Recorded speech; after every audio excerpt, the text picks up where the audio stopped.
It's 27 degrees in Abuja, the Federal Capital Territory. Good morning and welcome to Sunrise Daily, your daily dose of sunshine. I'm Maokwe Ogun Yusuf. Well, it's 32 degrees centigrade in Lagos, and God knows what it's coming next, or coming up to later in the week or in the day. Amaya Makinde, good morning and welcome. This is Lagos. So I understand, Maokwe, we are going to Ondo State this morning. Indeed. Well, Ayo, if you and I are complaining about the humidity in either Abuja or Lagos State, I can tell you that, in Ondo State, particularly in Ilaje, where we're taking you to, Obenla in Ilaje local government area of Ondo State, we understand it's 28 degrees Celsius, but they say it feels like 34 degrees. You can imagine when it's 6 degrees higher. It feels like it's 6 degrees higher than it actually is. You know that the humidity certainly is something to write about. But while it is that from the skies, this scenery does look quite nice, if you do look very closely, you would see that this is something that we all should be worried about. Environmental degradation and, the effect of oil pollution on our environment, particularly when it goes unchecked. The people of Ilaje community have complained about not just environmental degradation as a result of oil pollution, but also as a result of the erosion of their coastline. And so you have a lot of, communities being wiped out in Ilaje community in Ondo State. They are an oil-producing area. It's an area that we oftentimes forget. Produces oil. Oftentimes when we think about the, the golden goose that lays the golden egg in Nigeria, we're thinking about the south region of Nigeria, and rightfully so. However, the Ilaje area of Ondo State is one of the areas that is one of the production hubs for crude oil production in Nigeria. And they're also feeling the effect. They're paying the price of what it means to produce this very essential commodity for Nigerians. Is there anything that can be done to salvage the situation? These are sometimes the question that needs to be asked. Ayo. 17 Maokwe, the vice president of the day, Professor Simbadu, said it was time for the Niger Delta to get its special development zone status.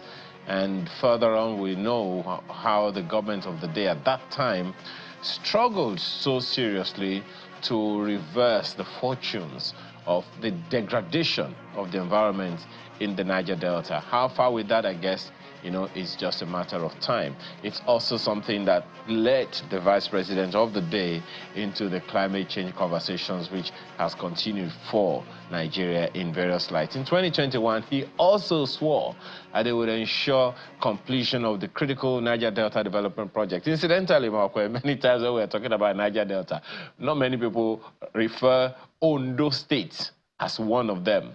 But the beauty of that site that you saw and the situation that the people have to confront is definitely right there in our eye. Maokwe.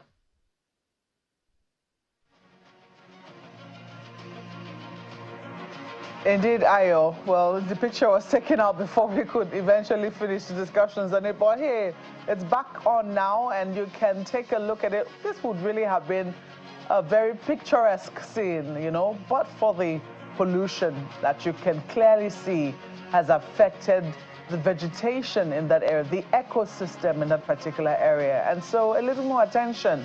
While it is that, we're paying attention to some areas now, you're going to clean up, and some other areas in the Niger Delta, it will also be fair, to take a second look at what is happening in Ilaje and see how it is that help can come to the people there.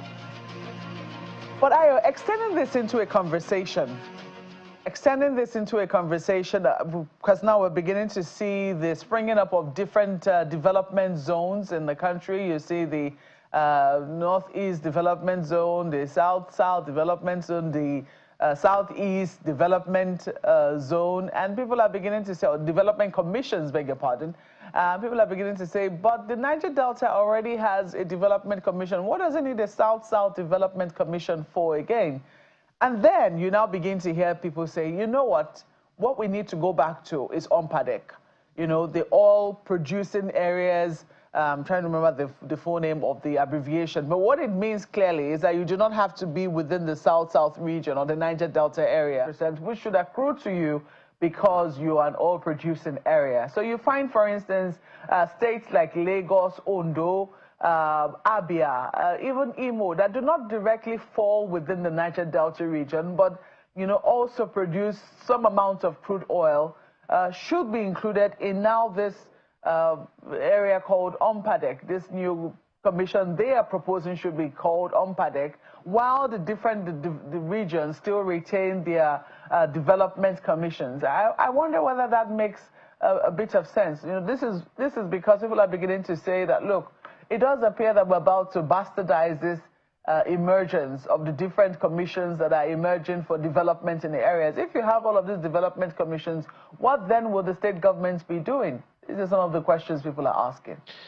For me, Markwe, as far as the eye can see, it's all been conversations over time. Talk. UNPADEC and Niger Delta Development Commission, South Development Commission. The people should get the attention they deserve. Pure and simple. Anything else is English. We know that there is a particular amount of money that goes to oil-producing states. Who is asking questions as to how all of that money is dispensed every year? And every time there is, some sharing at the federal and state levels, what you will also always hear is this 13% derivation and whatever else is coming to them goes to them. Who is asking questions? Who is auditing the process? Who is getting what? And that's beside what the oil-producing organizations themselves give to the communities in terms of corporate social responsibilities, and whatever settlement goes to the community heads and all of that. At the end of the day, Malcolm, for me, be it UNPADEC, be it NDDC, be it South-South Development Commission, all that matters is how are the people's lives being affected. Let's leave the politics. People are suffering, people are dying. Look at the skyline that we showed. Imagine the amounts that have been lost by the people in terms of the vegetation. They will never get the kind of returns that they expect to get simply because of all of this talk of one development commission or the other, oil mineral producing communities and all of that. All of that doesn't matter to the people. What matters is a good life. And when the vice president, the former vice president went to the Niger Delta and they were going to clean up issue and they made a big deal of it, we saw a lot of things. Now, how far so far? Well, we're still waiting. And indeed, Ayo, that's basically where we should be focusing. Governance. What should happen? Because it's just 2025 and it does appear that all the conversation now is geared towards 2027. We continue to say, Nigerians, don't take your eyes off the ball. You are the reason why politicians should be playing their politics. And at the end of the day, if your lives are not any better, then we should call our leaders to account. We shouldn't get carried away by the emotions of, oh, this person is defecting to here, or that person is, coming back to here. The question is, how does it move the needle for you? And that's what we're going to be delving in, the conversation we're going to be delving into this morning. So we ask you to stay with us as we enter that conversation. What are the basis for these defections? How do we make sure that it works in the favor of the majority of Nigerians? After all, politics is supposed to be about the largest good or the biggest good to the biggest demography. How is it affecting the generality of Nigerians? These are more when we come back from this break.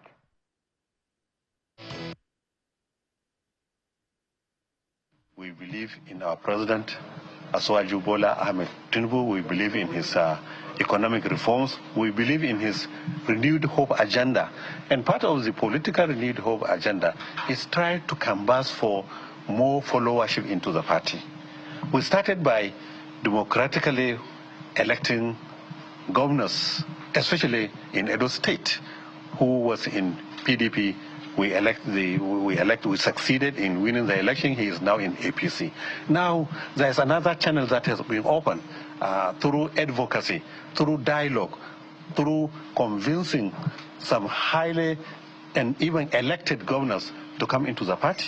And you can see what has happened now. The governor of Delta State is now in APC, including his cabinet, including many of his members of state, as all the members of the State Assembly and House of Representatives, and the timber and caliber of PDP, now in APC, even including the former presidential deputy and vice presidential candidate coming into our party. So you can see that we are expanding. I don't want to reveal our secret, but what I'm telling you is that APC 2027 is a done deal.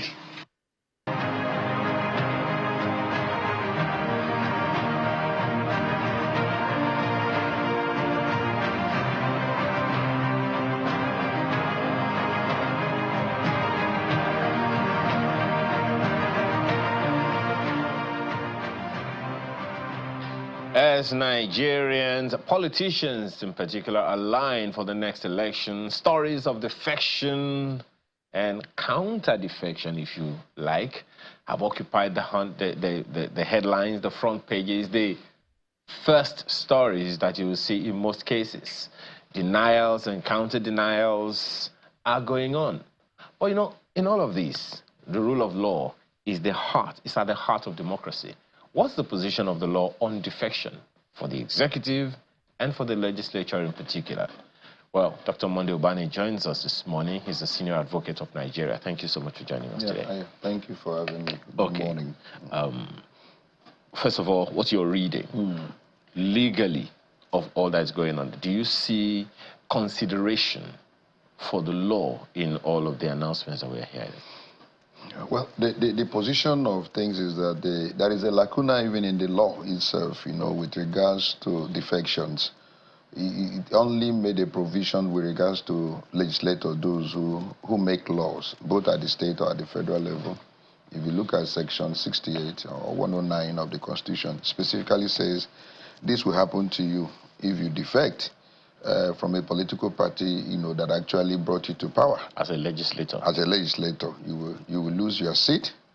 However, the same Constitution went ahead and made a proviso saying if there is a division within your political party, then your defection will be very valid.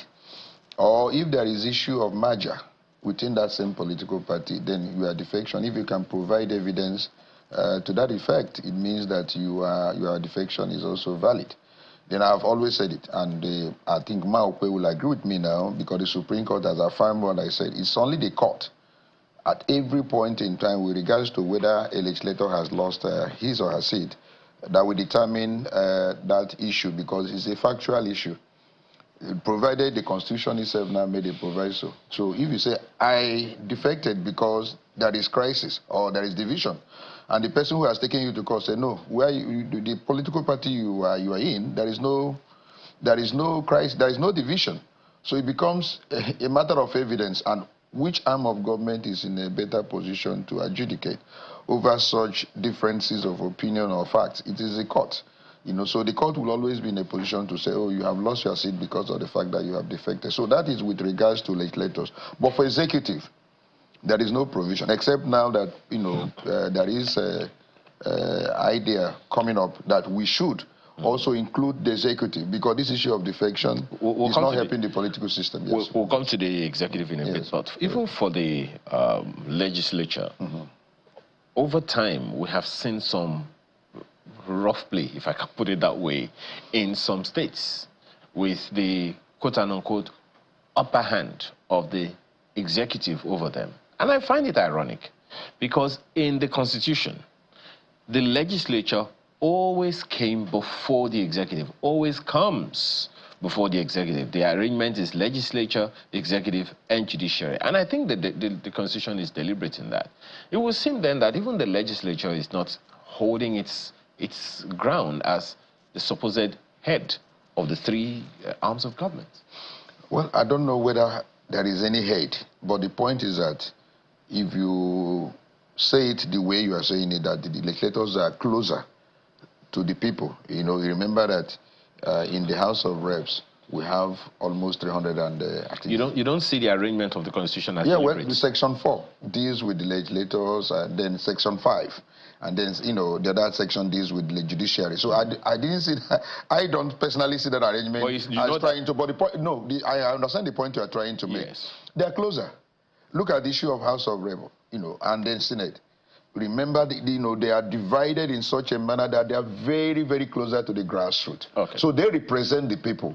They are the voice of the voiceless. They are the voice of the people. So in that regard, I might agree with you that, look, these people, supposed to, because they actually oversight the executive.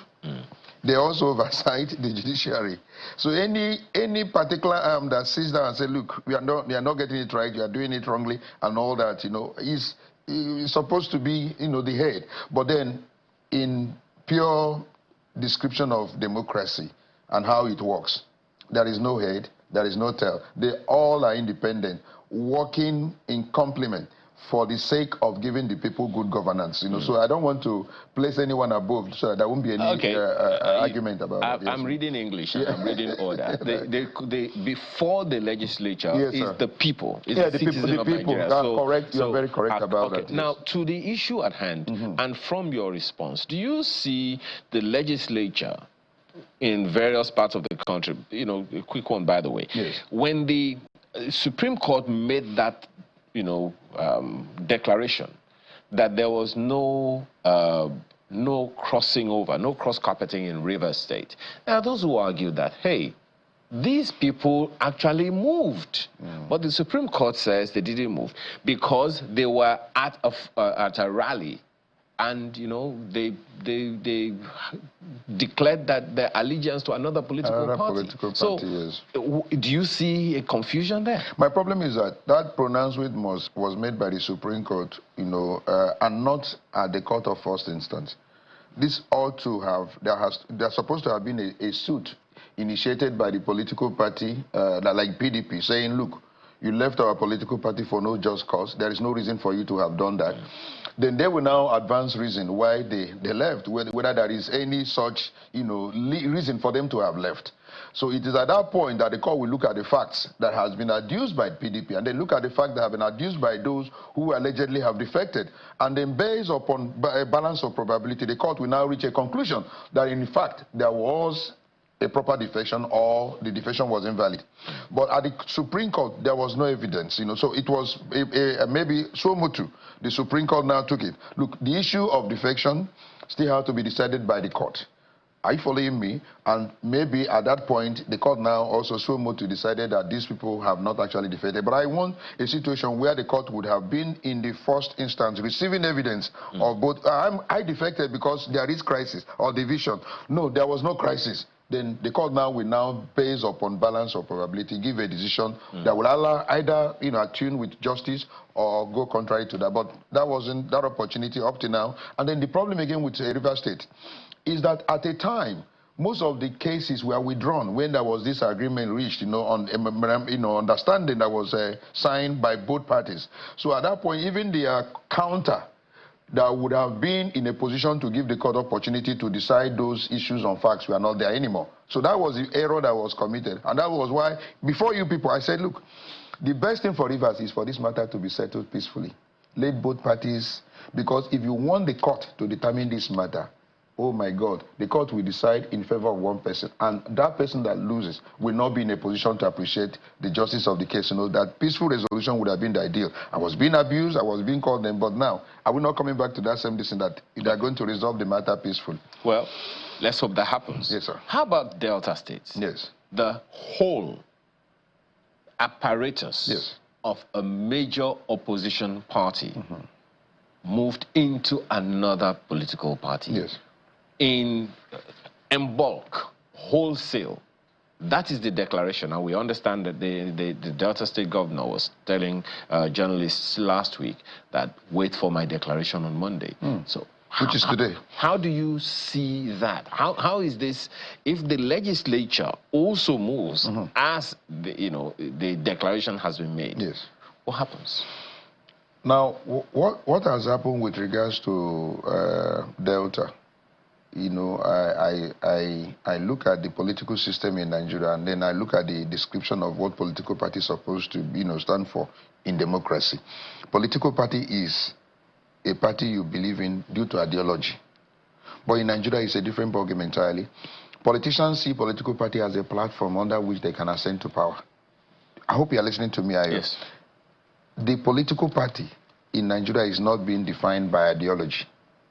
Any Nigerian politician entering into politics sees which platform will give me access to power. It's not believing in that political party because of any ideology that has been professed or have been, put out there. If it provides the platform for me to access power, then that is a political party too. So I don't know the reason why.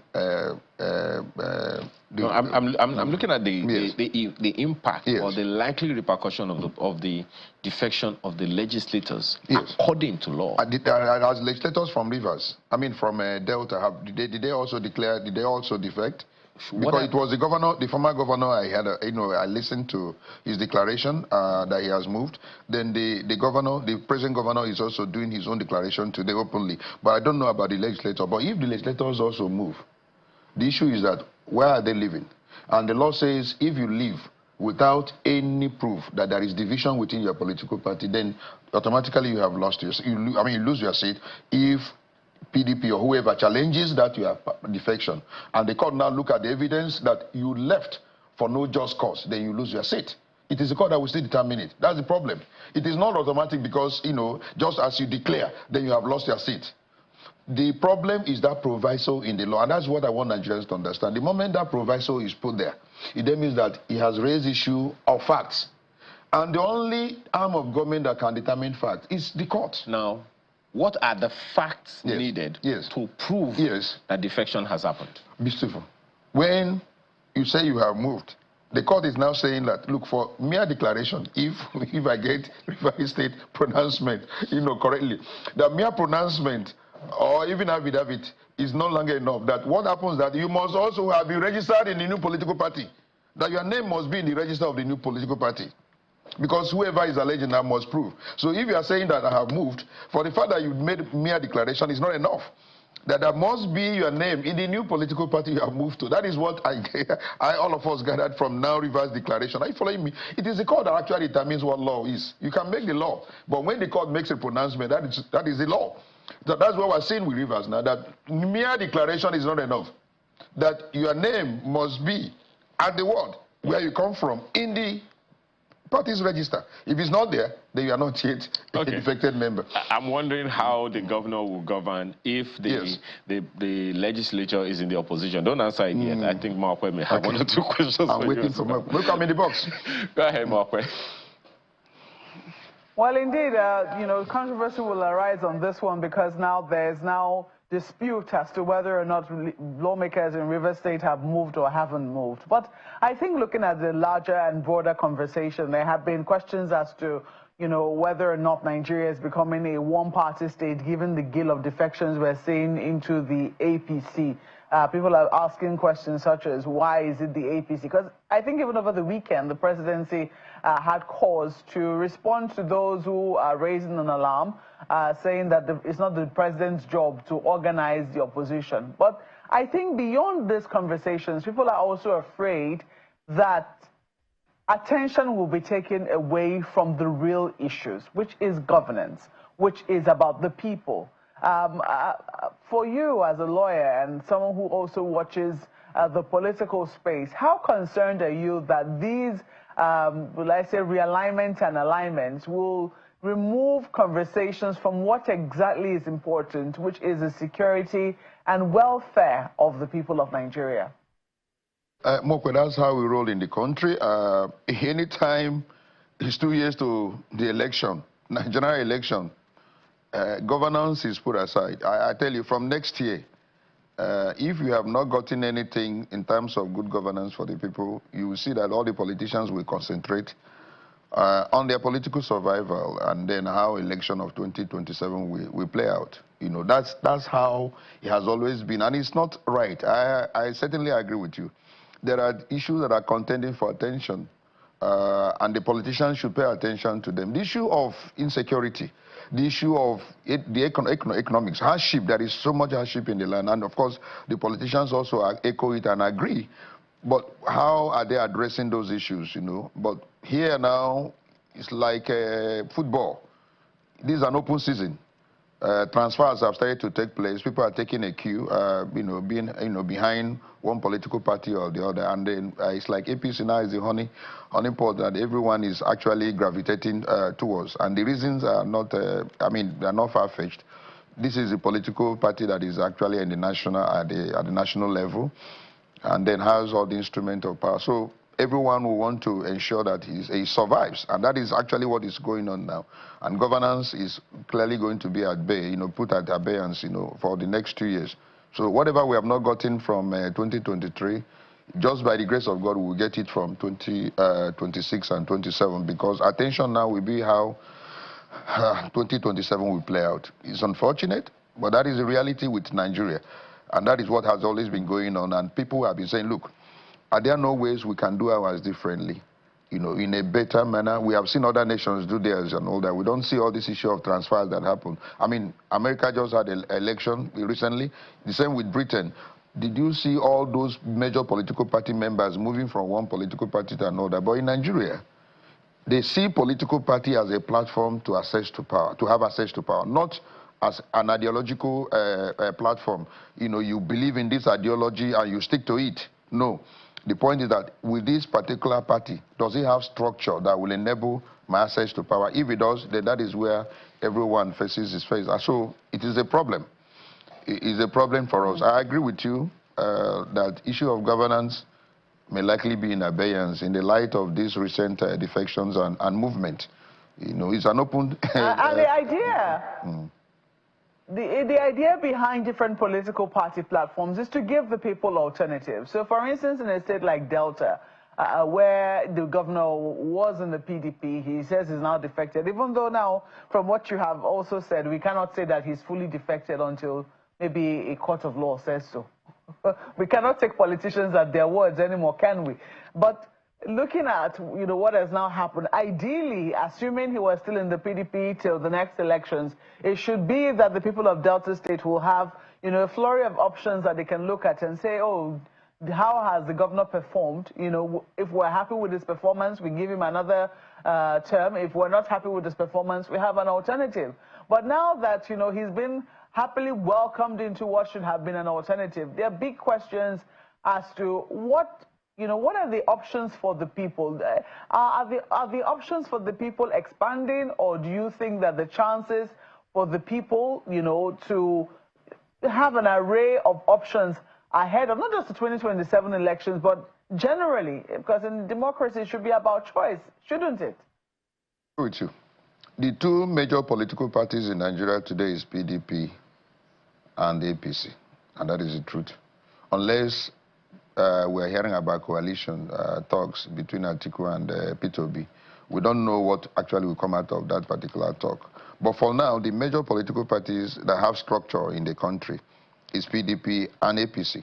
And for the Deltans, as rightly pointed out, they may be looking, okay, this man is in PDP. If he doesn't perform, we look towards the direction of APC. But we now have a situation where the man in PDP now, as the entire machinery, is moving towards another major political party. So as the question is, what alternative do the people in Delta have, in 2027?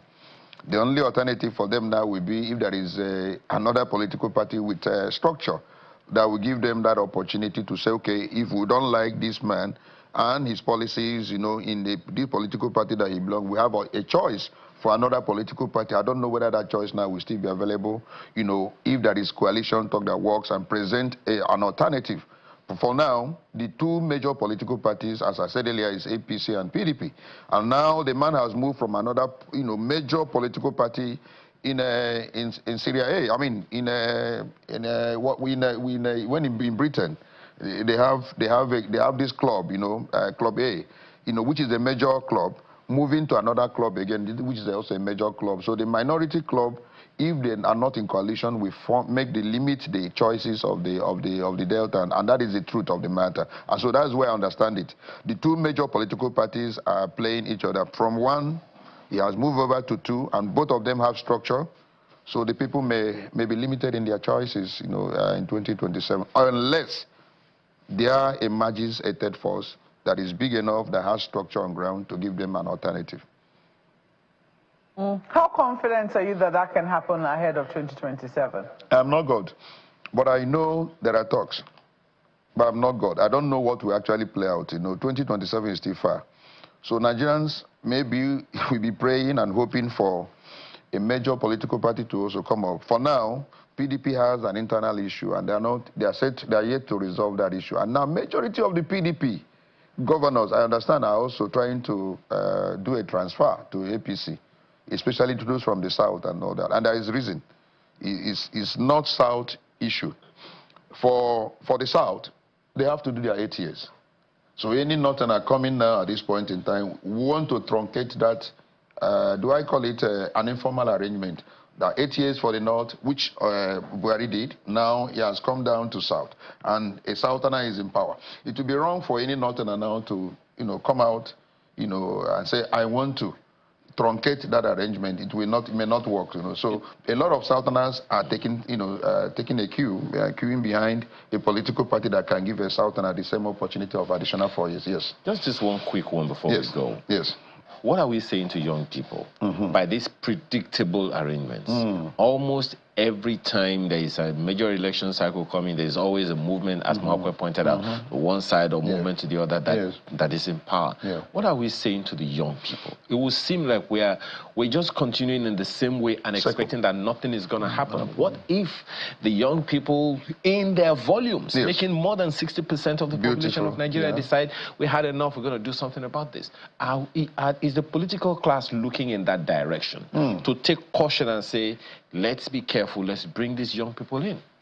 The issue of bringing the young people in is one thing we have always debated, and of course there was a law that was passed that actually say not too young to the young ones but the point is that you must give them opportunity. Almost all the political parties still do not give the young ones that opportunity that they deserve in order to be part of the entire process, which is very important. Now, the political parties that have structure most times do not in any way pay attention to the young ones, even to their yearnings, even to their aspirations. We should be worried because the young ones are leaving Nigeria in droves to foreign country for the greener pastures because the environment is not conducive. So the politicians must be very ready to create a conducive environment for everyone to operate. We have a country and we want to build the country. And the world is being built by the young ones. They have energy, they have intellect, they have knowledge, but they are not giving that opportunity. The few ones that have been given also sometimes mess it up and then give a bad, image of the young ones being given an opportunity. I've seen young ones also that have been given that opportunity. So we must balance it. But I'm not saying that you just, have all the young ones running the government. No, you also a mix of it. But the most important thing that you must carry them along because the world belongs to them. They are the one that tomorrow, they look up to a country that will make them, very conducive, to work and bring their intellect. They have so much energy, but they are not being allowed to exercise that energy for the benefit of the country. Well, we see what the gale of defections the fruits it will bring to us in the nation as we project, as we go on. I don't even want to talk about 2027 yet because, as you said, it's way too far from here. Thank you so much for your time this morning. Thank you for having me. Thank you. Dr. Monday Ubani is a senior advocate of Nigeria. We appreciate your time again. My brother. When we return, let's talk development.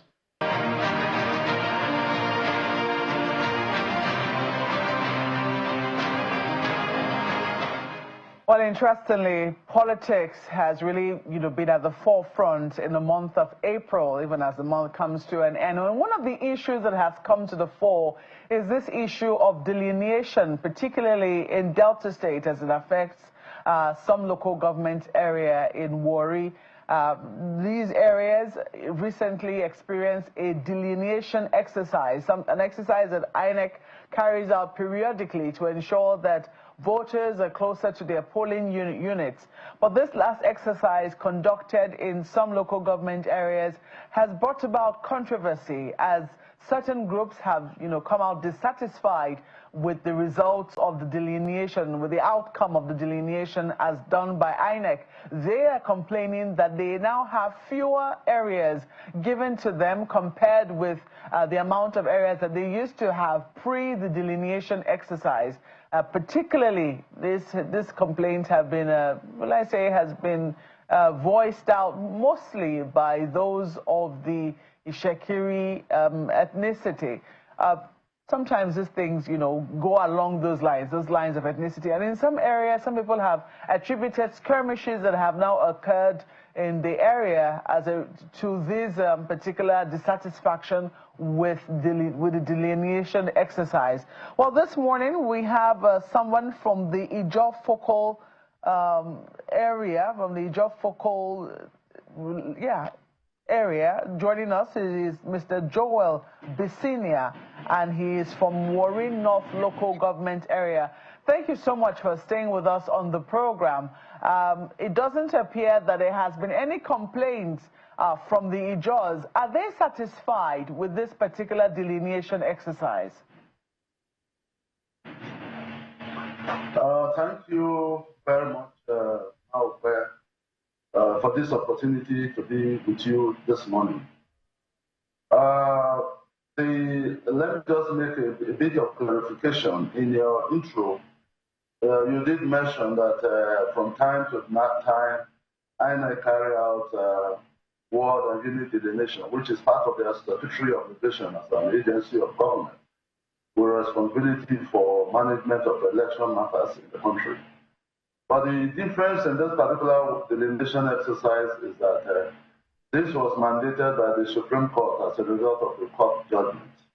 So it's not one of those regular delineation exercises that INEC is obligated to carry out.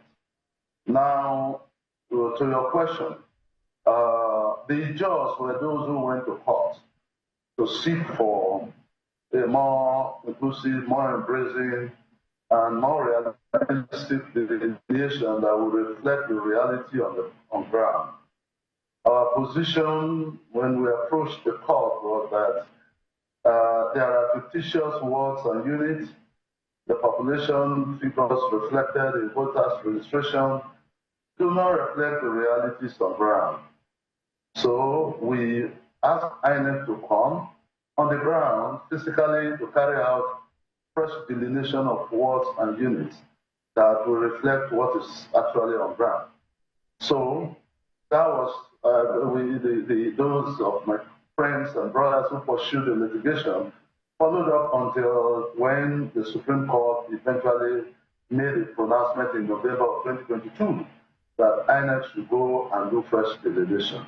So the last exercise was carried out in consonance with the spirit of the judgment granted by the Supreme Court, to the extent that INEC put a very robust process in place, which was very inclusive of all the stakeholders, the judges, the securities, and the robots. And then they actually set out guidelines from the onset, and then got on the ground to do actual physical verification, carry out their cartographic map to really highlight settlements, communities, and villages among the three ethnic nationalities. To us, the judges, the exercise was fair, was credible, and we are satisfied with the outcome as it stands today. And we really want to commend INEC for, I think, for the first time carrying out a very robust and all-inclusive process. I think it's the reason why, like you said, we are not complaining. We are not complaining because this is what we asked for, and that's what INEC has done fairly transparently and creditably. Well, you say that you are not complaining, but clearly another ethnic group is complaining. The Shakiris are complaining about this. They're dissatisfied with the process. Was there a review of the voting numbers? Because ideally, while delineation should make it easier for people to, access their polling units, shouldn't it also be distributed according to voting strength? Thank you very much. This was one of the issues that we have and we raised with the with INEC through the litigation process. Because in Warri federal constituencies, there are situations where you have a local government area having a voter registration number higher than that of the population of the local government area. That's an aberration. Voting age is from between ages 18 to whatever, 18 and above. So what that means is that the total population of the area should be higher than that of the voting age. But what we find is a situation where some local government areas have voters registered with numbers higher than the population. So, and it's one of the things we said, as it stands today, whatever appears to be a voters register that was in place before this delineation stands null and void, because that again does not reflect the reality on ground, because figures were manipulated, figures were, the figures that exist before the pronouncement by the court were bloated, were overstated and exaggerated. So with this fresh delineation of units and wards, and this is with the right time now for INEC to conduct fresh voters registration in line with the new units and wards that have been created. Of course. Yeah, the question, I think the question for me is, shouldn't that have been done first? Shouldn't that voter registration been done first to ascertain truly what the voting strength is of each particular area, and then a delineation done according to that? Registration areas are physical areas. So you wouldn't have been able to do voters registration before the delineation. I think you do the delineation because there are a number of factors, and in their guidelines, these were clearly outlined. It's not just about population or voting numbers. There is also the geographical locations, accessibility to the voting registration areas. We are talking about likely 99% rural communities. Some areas are so difficult to access. Some places you need to cross seas and big rivers to get to the nearest polling unit. There are people who are over the years have been disenfranchised because no voter registration exercise has even come to them because of where they are located. So you need to have a physical understanding. So INEC did very comprehensive satellite mapping of these locations from community to community. And there was no pressure for you to say, for them to get out of your area. So they were with us. Like for us, the Just and Warri, there were two teams of INEC personnel who visited every Ijaw town, every Ijaw community, every Ijaw settlement, every Ijaw location to do this mapping to enable them to establish coordinates. And it is on the basis of that that they came up with what they have produced as a report. And I think it is even premature at this point for protests and all kinds of things that are going on, because INEC has just released a draft proposal report, which ordinarily stakeholders are supposed to take home, review and get back to them. With, if you have very substantial evidential reason why what you think you are getting now is not representative, you must substantiate it. Because as we stand today, they have even produced a very comprehensive map that outlines all the communities. Some of our communities that over the years have never been privileged to be shown on map today and are visible. So well, Bisinia, some people would say that's because oftentimes, I mean, Ijaw communities are usually quite, especially the ones on the riverine, along the riverine course, you know, can be tiny and at the same time, you know, far-flung from each other. So yes, delineation is necessary to make sure that everybody is captured and people do not have to travel long distances to be able to vote. However, when you look at what it is that they're looking at, for instance, in Warri South, the Shakiris are saying that they have a voter strength of 94,000 plus. They have 175 polling units based on the INEC register, but they now have 5 wards out of 19 delineated by INEC, while the Ijaws with 95,000 and 147 polling units have 14 wards in the area. They think that is an unfair distribution of what has happened. Do you agree with them?